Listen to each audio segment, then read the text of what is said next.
एक बार यमलोक में यमराज ने देवदूत को एक स्त्री के प्राण लेकर लौटने के लिए कहा। देवदूत उस स्त्री के प्राण को लेने के लिए पृथ्वी लोक पर पहुंच गया। उस स्त्री का उसने प्राण हर लिया, लेकिन वहां के दृश्य को देखकर उस स्त्री के प्रति उसके मन में प्रेम और दया का भाव उत्पन्न हुआ। उसने देखा कि स्त्री का प्राण लेने से वह मृत्यु को प्राप्त कर गई, लेकिन उसके अभी 1-2 वर्ष की बच्ची उसके पेट पर थपथपा रही है, उसको उठने के लिए कह रही है, और दो जुड़वे लड़की दोनों उस स्त्री के स्तन को चूस रही है जैसे वह जीवित हो। और उस देवदूत को याद आया कि आज से 6 महीना पूर्व ही इसके पति के प्राण को हम लेकर के गए थे। अब वह सोच में पड़ गया कि जिस स्त्री का पति मर गया हो वह स्त्री मर गई। अब इन 3 बच्चियों को देखभाल कौन करेगा? इनके परिवार में और दूसरा कोई है नहीं। और उनकी इस अवस्था को देखकर देवदूत के मन में यह विचार जागा कि मैं यमराज से प्रार्थना करूंगा कि कुछ समय के लिए इस स्त्री का प्राण लौटा दिया जाए, बच्चियां थोड़ी बड़ी हो जाए, फिर हम उसको मृत्यु ले उसका प्राण हर लेंगे। ऐसा भाव विचार करके वह देवलोक में लौट गया। यमलोक पहुंचने पर यमराज से उसने अपनी मन की बात कही। इस बात को सुनते ही यमराज उस देवदूत पर क्रोधित हुआ और क्रोधित होते हुए बोला कि तूने प्रकृति के नियम में हस्तक्षेप किया है, इसलिए मैं तुझे सजा देता हूं कि तुम पृथ्वी लोक पर चले जाओ, और जब तक तुम अपनी मूर्खता के लिए 3 बार हंस न दो, तब तक तुम फिर यमलोक में वापस नहीं आ सकते हो। इस कारण अब देवदूत को स्वर्ग से निष्कासित कर दिया गया। वह पृथ्वी लोक पर गिर पड़ा। ठंडी का दिन था।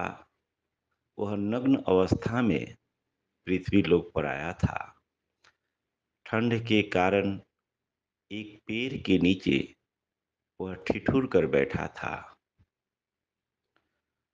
दूसरी तरफ उसी गांव में एक मोची था। मोची गरीब था। जूते चप्पल सिलाई करके, जूते बनाकर अपना जीवन यापन करता था। गरीब मोची के 3-4 बच्चे थे। बहुत तंगहाल स्थिति थी। पत्नी बरसों से एक एक पैसा इकट्ठा की थी, और उस दिन पत्नी ने कुछ पैसे अपने पति को देते हुए बोली कि देखो, मैंने अपना पेट काट काट कर एक एक पैसे बचत किए हैं, क्योंकि हर साल ठंडी के दिन में बच्चे ठंड से ठिठुरते हैं। आप बाजार जाओ और बच्चों के लिए स्वेटर, गर्म कपड़े खरीद कर लाओ। पैसा लेकर वह मोची बाजार की ओर चल पड़ा। रास्ते में पेड़ के नीचे उस देवदूत को देखा, जो नग्न धरंग पड़ा है और ठंड के कारण ठिठुर रहा है। अब उसकी अवस्था को देखकर मोची के मन में उस देवदूत के प्रति दया का भाव जागा। वह सोचने लगा कि हम तो गरीब है ही, मेरे बच्चे के पास फटे पुराने कपड़े हैं, लेकिन इस व्यक्ति के पास तो कुछ भी नहीं है। अगर इसकी सुरक्षा न की जाए तो यह ठंड के कारण मृत्यु को प्राप्त कर लेगा। ऐसा मन में सोचकर वह बाजार गया तो अपने बच्चे को कपड़ा न खरीद करके उस देवदूत के लिए कपड़े खरीद लिए। पैसा समाप्त हो गया। अपने बच्चे के लिए गर्म कपड़े खरीद नहीं पाया और ऐसे ही उस अनजान व्यक्ति के लिए कपड़े लेकर उस पेड़ के नीचे वह पहुंच गया। उसने कपड़े दिया और बोला कि भाई, ठंड बहुत ज़्यादा है और भी ठंड बढ़ेगी, इसलिए एक कपड़े हम तुम्हारे लिए लाए हैं, इस कपड़े को पहन लो। देवदूत उस मोची के बात से बड़ा प्रभावित हुआ, उसके दिए हुए वस्त्रों को पहन लिया। मोची बोला कि अब आपको जहाँ जाना हो जा सकते हो, मैं अपने घर जा रहा हूँ। देवदूत ने कहा कि भाई, तुम बड़े नेक हो, बड़े ही दयालु लग रहे हो, और जब तुमने हमें वस्त्र दे ही दिया है तो हमारे ऊपर तुम्हारा उपकार है, तुम मुझे भी अपने साथ ले चलो। मोची ने कहा कि मैं तो बहुत गरीब हूँ, मेरे पास रहने के लिए कुछ है नहीं, टूटी फूटी झोपड़ी है, रूखे सूखे जो मिलता है हम लोग वही खाते हैं। देवदूत ने कहा, इसकी चिंता तुम न करो, बस तुम अपने साथ मुझे ले चलो, तुम जो दोगे वो हम खाएंगे, तो जो काम करो करवाओगे वह हम काम करेंगे, हम तुम्हारे ऊपर बोझ नहीं बनेंगे, तुम निश्चिंत रहो। मोची राजी हो गया। देवदूत और मोची दोनों घर की ओर निकल पड़े। मोची अपने जैस घर पर पहुंचा। पत्नी और बच्चे प्रतीक्षा कर रहे थे कि उसके पिता आज उसके लिए कपड़े लाएंगे। बरसों से इच्छा थी नए कपड़ा पहनने के लिए। मोची ने अपनी आप बीती अपनी पत्नी को सुनाया कि देखो, इस साल फटे पुराने कपड़ों से ही अपने बच्चे का काम चला लो। अगले साल फिर जब पैसा धीरे धीरे इकट्ठा होगा तो हम वस्त्र खरीद लेंगे। इस भाई के पास कुछ भी नहीं था, इसके लिए हमने इसे वस्त्र दे दिया। यह बात सुनते ही मोची की पत्नी काफी क्रोधित हो गई, आग बबूला हो गई और गालियां बकने लगी, अपमान करने लगी, अपने गरीबी को कोसने लगी, उस आदमी को तिरस्कार करने लगी। यह स्थिति देखते ही वह देवदूत हंस पड़ा। हंसते हुए देख मुची ने उससे प्रश्न किया कि भाई, तुम क्यों हंस रहे हो? इसने तुम्हें गाली दिया, अपमान किया और तुम हंस रहे हो? देवदूत ने कहा, यह प्रथम बार है, जब 3 बार मैं हंस लूंगा तो तुम्हें इसका राज बता दूंगा। मोची मोची को तो कुछ भी पता नहीं था कि उसके भविष्य में अब क्या होने वाला था। देवदूत इसलिए हंसा क्योंकि वह तो देवदूत है, उसके द्वारा किए गए कार्य से बहुत ही लाभ होगा, मुची की स्थिति बदल जाएगी, वह धनवान हो जाएगा। इसलिए वो हंसा कि मनुष्य भविष्य में क्या होने वाला है उसको नहीं जानता है, और इसीलिए वह वर्तमान में भविष्य को चिंता करके दुखी होता है। इस कारण वह देवदूत हंस पड़ा था। अब मोची के यहाँ देवदूत काम करने लगा। वह तो देवदूत था, काम इतने अच्छे तरीके से करता था कि अब दिन प्रतिदिन मोची की बिक्री बढ़ने लगी। दूर दूर से उसके पास लोग आने लगे। वह देवदूत इतना सुंदर जूता बनाता था, जितना सुंदर जूता कोई भी बना नहीं सकता था। अब मोची की जूते की बिक्री बढ़ने लगी। धीरे धीरे उसने एक छोटा-सा दुकान कर लिया। कुछ दिन और बीते, उसके दुकान और बड़े हो गए। कुछ ही दिनों में उसका बहुत बड़ा एक दुकान हो गया, जिसमें कुछ काम करने वाले लोग हो गए। अब तो मोची की पत्नी उस देवदूत को भगवान की तरह पूजने लगी। उसे समझ में आ गया कि यह आदमी बड़ा ही काम का है। इसके आने से ही हमारी स्थिति बदल गई। अब वह मोची गरीब न रहा। उसके पास इतनी संपत्ति हो गई कि वे लोग अब एक धनवान व्यक्ति की तरह, एक सेठ की तरह जीवन जीने लगे। उसके घर में अनेकों नौकर चाकर हो गए। जूते के बड़े शोरूम हो गए। अब दूर दूर से, अलग अलग राज्यों से भी उसके पास राजा और महामंत्री, मंत्रियों के लिए जूते बनवाने के लिए ऑफर आने लगे। इस तरह मोची का दिन बहुत ही खुशियों और सुख समृद्धि से बीत रहा था। एक दिन उस दुकान में एक अधेड़ उम्र की महिला तीन सुंदर लड़कियों को लेकर प्रवेश की। तीनों राजकुमारियों की तरह लग रही थी और अधेड़ उम्र की महिला एक बहुत ही धनवान महारानी की तरह दिख रही थी। देवदूत कप जूते दिखा रहा था तो उसके मन में प्रश्न उठ गया। उसने पूछ बैठा कि क्या ये तीनों लड़की आपकी है? यह बात सुनकर उस महिला ने कहा कि लड़की मेरी तो नहीं है, मैंने इसे जन्म तो नहीं दिया, लेकिन मैंने इसे अपना कर अपना बना लिया। तब मुझ वो देवदूत पूछ पड़ा, आपने जन्म नहीं दिया मतलब? उस महिला ने कहा कि देखो, मेरे पड़ोस में एक गरीब महिला थी। उसकी पति की मृत्यु हो चुकी थी। स्थिति बड़ा नाजुक था और एक दिन इन तीनों बच्चियों की माँ की भी मृत्यु हो गई। मेरे पास कोई संतान न थी और इन दो तीनों को देखने वाला कोई दूसरा व्यक्ति नहीं था। मैं मैंने प्रकृति का उपहार समझकर इन तीनों बच्चियों को अपना लिया और आज इसमें से बड़ी लड़की का अब विवाह होने वाला है।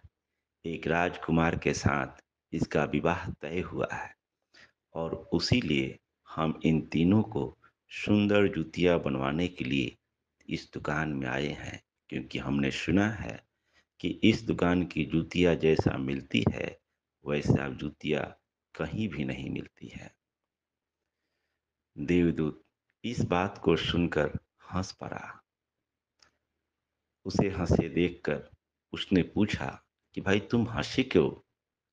वह बोला कि मैं अपनी मूर्खता पर दूसरी बार हंस पड़ा हूँ। एक बार और जब हंस लूंगा तब इसका राज बता दूंगा। देवदूत इसलिए हंसा कि क्योंकि उसे प्रकृति का नियम का ज्ञान नहीं था।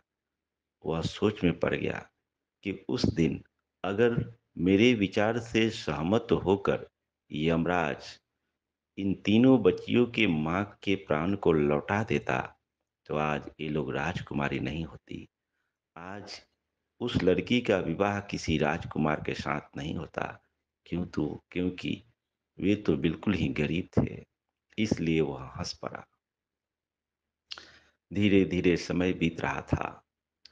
उस मोची की ख्याति दूर दूर तक फैल रही थी। एक दिन एक मंत्री एक चमड़े को लाकर उस मोची के दुकान में रखा। उसने कहा कि देखो, यह चमड़ा बड़ा ही मूल्यवान है और हमारे राज्य का यह नियम है कि जीते जी राजा की इच्छा को पूरी करनी चाहिए, वह जो बोले। इसलिए इस चमड़े से काफी खूबसूरत जूते का निर्माण करो। भूल से भी इसे चप्पल न बना देना, क्योंकि चप्पल हमारे यहाँ जब राजा मर जाते हैं तो उस स्थिति में उनको चप्पल पहनाकर विदाई की जाती है।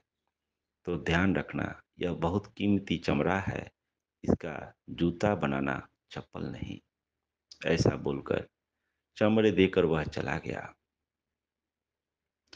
अब वह चमड़ा मोची ने उस देवदूत को दिया। बोला कि भाई, तुम्हारे चलते बहुत कुछ हुआ। यह चमड़ा एक राजा का है, के द्वारा दिया गया है, और ये काफी मूल्यवान है। इस चमड़े से तुम सुंदर जूते बनाओ ताकि हम मुंहमांगा दाम कमा सकें। देवदूत उस चमड़ा को लिया और जूते बनाने के बजाय उसने उस चमड़े से चप्पल बनाया। अब उस मंत्री ने अपने आदमी भेजे राजा के जूता को लेने के लिए। जब वो पहुंचे तो वह जूता के बदले चप्पल दे गया।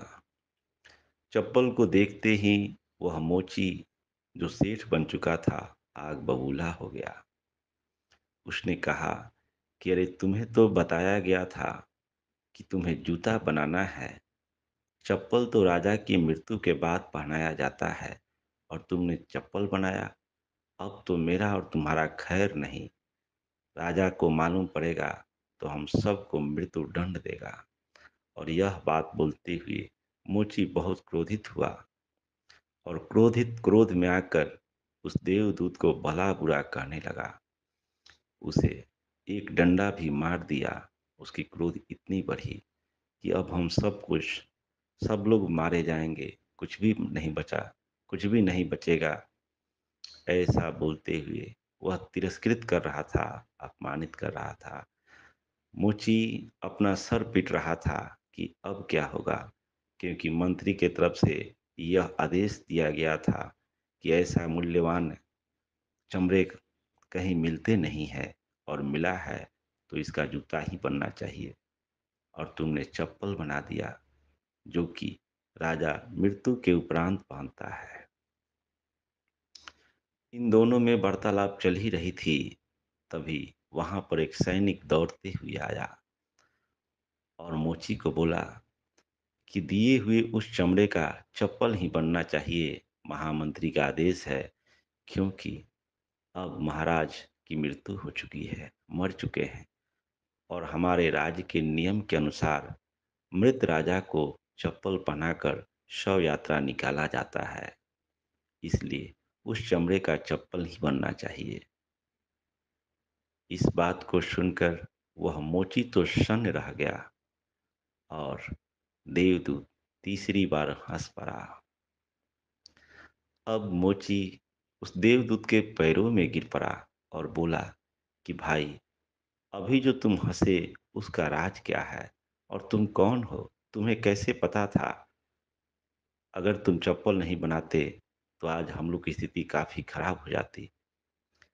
चप्पल बनाने के कारण हमने तुम्हें अपमानित किया, हमने तुम्हें मार दिया, और फिर भी तुम हंस रहे हो। अब उस देवदूत ने कहा कि अब मैं अपने 3 बार हंसने का राज तुम्हें बताकर अब मैं यहाँ से रवाना होने वाला हूँ।